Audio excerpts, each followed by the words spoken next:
بسم اللہ الرحمن الرحیم۔ السلام علیکم ورحمۃ اللہ وبرکاتہ۔ ناظرین و سامعین، ہم اپنی پوری زندگی اپنی مرضی، اپنی منمانی، رب کی نافرمانی میں گزارنے کے بعد سوچتے ہیں کہ کوئی ایسا شارٹ کٹ مل جائے کہ منٹوں میں کامیاب ہو جائیں۔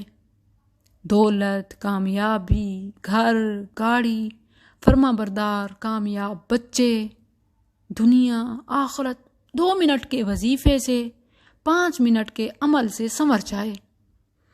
ہماری اسی سوچ سے جھوٹے عامل بابوں نے فائدہ اٹھایا، اسلام اور مسلمانوں کو ناقابل تلافی نقصان پہنچایا۔ ایسے عملیات، وظیفے انٹروڈیوس کرائے کہ جن کا دین سے دور دور کا تعلق بھی نہیں ہے۔ سنت سے ثبوت تو کہاں ثابت کر سکتے ہیں؟ انہی وظیفوں اور عملیات میں سے ایک عہد نامہ ہے، جبکہ اس کی بہن بھائی، اس جیسی بہت ساری چیزیں جنہیں ہم شمار بھی نہیں کر سکتے۔ عہد نامہ کے الفاظ کچھ یوں ہیں کہ اللہم فاطر السماوات والارض عالم الغیب والشہادہ انت الرحمن الرحیم اللہم انی عہد الیک فی هذه الحیاة الدنیا واشہد ان لا الہ الا انت وحدک لا شریک لک واشہد ان محمدا عبدک ورسولک فلا تکلنی الی نفسی فانک ان تکلنی الی نفسی تقربنی الی الشر وتباعدنی من الخیر وانی لا آثق الا برحمتک فاجعل لی عندک عبدا توفیہ الی یوم القیامہ انک لا تخلف المیعاد وصلی اللہ تعالی علی خیر خلقہ محمد وعلی آلہ واصحابہ اجمعین برحمتک یا ارحم الراحمین۔ 16 سورہ نامی کوئی پمفلٹ ہے یا اس کو شریفہ صحیحہ اور اس طرح کا کوئی حوالہ ہے؟ یاد رکھیں کہ یہ کسی سنت کی کتاب یا کسی حدیث کی کتاب یا نعوذ باللہ قرآن کا حوالہ نہیں دیا ہوا۔ یہ تو ایک خود ساختہ کہ کوئی بھی اٹھ کر کسی بھی نام سے کوئی بھی پمفلٹ چھاپ دے، کہ سنت سے، قرآن سے، حدیث سے کوئی حوالہ نہیں ہے، جس کو مسلمانوں نے قرآن سے بھی بڑھ کر سمجھا ہوا ہے، احادیث سے بھی بڑھ کر۔ قرآن پڑھیں نہ پڑھیں، عمل جو بھی ہو، لیکن سمجھتے کیا ہیں؟ جو اس عہد نامے کے وضع، اس کے موجد نے ترکیب بنا دی، اسی کو سب کچھ سمجھتے ہیں۔ اسے منسوب کیا جاتا ہے رسول اللہ صلی اللہ علیہ وسلم سے اور 3 جلیل القدر صحابہ کرام سے، سیدنا ابو بکر صدیق، سیدنا علی، سیدنا جابر رضی اللہ عنہم اجمعین۔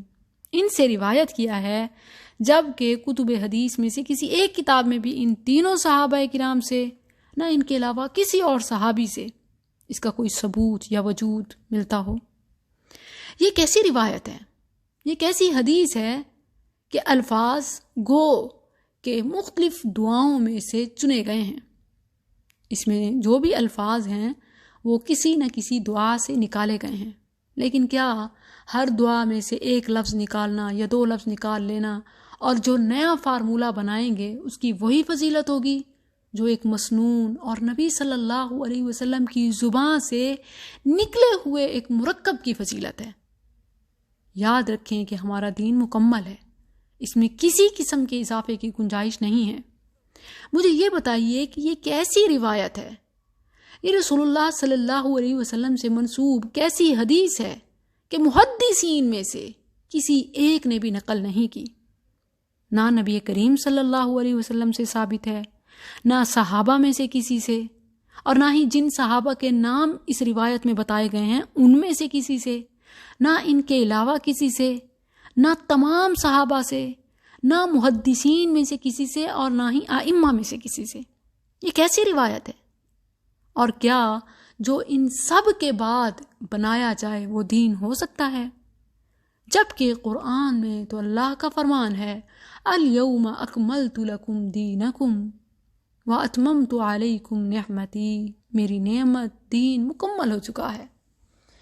عام آدمی یہ سمجھتا ہے کہ اسے پڑھنے یا لکھنے اور اسی طرح بدن یا کفن پر رکھنے سے عذاب قبر سے محفوظ ہو جائیں گے۔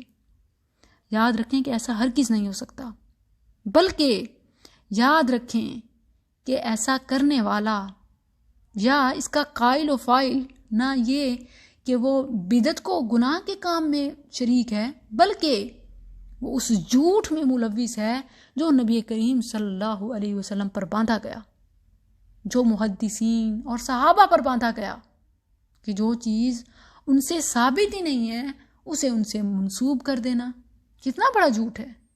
اور جب کہ نبی صلی اللہ علیہ وسلم پر جھوٹ بولنا تو جہنم کی ٹکٹ خریدنے کے مترادف ہے۔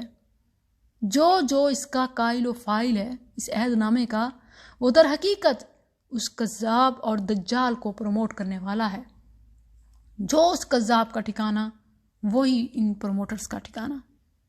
یہ ان لوگوں کی ایجاد ہے جو دین میں نئی نئی چیزیں گھڑ کر امت کو اپنی طرف متوجہ کرتے ہیں۔ ان کا مقصد توجہ حاصل کرنا، پیسہ کمانا، اسلام کو بدنام کرنا، اسلام کو مٹانا اور بدعت کو فروغ دینا ہے۔ صرف انہوں نے اپنی کتابوں میں 16 سوروں کے نام سے، دعائے گنج العرش کے نام سے، اور نہ جانے میں نے پہلے شروع میں بتایا کہ اس کے کتنے بہن بھائی ہیں ہم شمار ہی نہیں کر سکتے۔ یاد رکھیں اس وقت جو ہم پر سب سے بڑا فریضہ ہے وہ اصلی اور نقلی کی پہچان ہے۔ ہم سب چاہتے ہیں کہ واقعی کچھ ایسا ہو کہ جو ہمیں عذاب قبر سے، کالی گھٹا گھوپ اندھیروں سے بچا سکے۔ واقعی ایسا چاہتے ہیں تو پھر شریعت سے رہنمائی لیں، اور شریعت میں رہنمائی ملتی ہے۔ کیا آپ اس کو حاصل کرنا چاہتے ہیں؟ اور اگر واقعی چاہتے ہیں تو پھر اس کی تو کوئی ضرورت نہیں ہے، یعنی اس کا سنت میں کوئی ثبوت نہیں ہے، لیکن فی الواقع اس کی جو فضیلت بتائی جاتی ہے وہ یہی کہ یہ پڑھنے والا عذاب قبر سے محفوظ رہتا ہے۔ جو اپنی زندگی میں ایک بار پڑھ لے وہ ہمیشہ کی فتنوں سے، ہر شر سے بچ کر ہر خیر کا حقدار بن جاتا ہے۔ تو جو واقعی عذاب قبر سے بچنا چاہتا ہے تو ان کے لیے جو میں روایت پیش کر رہی ہوں، یہ صحیح الترغیب و ترہیب میں ریفرنس نمبر 1475، اسے علامہ البانی رحمہ اللہ نے حسن کہا ہے، اور سنن نسائی میں جلد 6 ہے، حدیث نمبر 179 ہے۔ یہ ہے ریفرنس، یہ ہے صحیح سنت کا حوالہ۔ مسلمانوں، آپ کہاں بھاگے جا رہے ہو؟ کس کے پیچھے چل رہے ہو؟ کس کو دین بنا لیا ہے؟ آئیے سنیے کہ دین کیا ہے۔ عذاب قبر سے محفوظ رہنے کے لیے ہمارے نبی صلی اللہ علیہ وسلم سے ثابت الفاظ کیا ہیں؟ عبداللہ بن مسعود رضی اللہ تعالی عنہما کہتے ہیں کہ جس نے ہر رات تبارک الذی بیدہ الملک پڑھی، اللہ اس کی وجہ سے اسے عذاب قبر سے نجات دے گا۔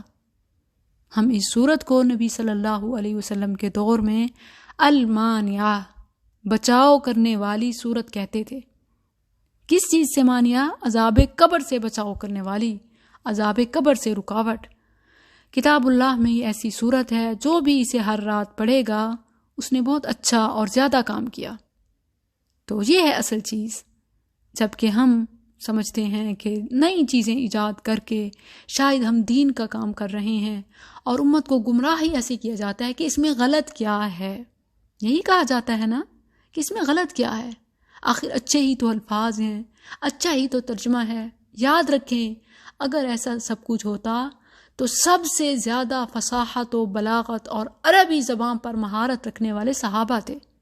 سب سے پہلے وہ ایسی نت نئی چیزیں ایجاد کرتے، لیکن انہوں نے سنت کو لازم پکڑا، نبی صلی اللہ علیہ وسلم کے الفاظ کو بعینی ہی پکڑا، نہ یہ کہ ادھر ادھر کے اپنے کسی اور کے، ہرگز نہیں۔ ایک سے بڑھ کر ایک صحابی فضیلت والا ہے، کسی نے اپنی طرف سے کوئی اضافہ نہیں کیا، صرف نبی صلی اللہ علیہ وسلم کے الفاظ کو کاپی پیسٹ کیا۔ تو پھر جب اسلاف کا خیر القرون گزر گیا، اس کے بعد جو اضافے ہیں وہ ہم سب کے لیے ہرگز قبول نہیں ہیں۔ دین میں ان کی کوئی گنجائش نہیں ہے۔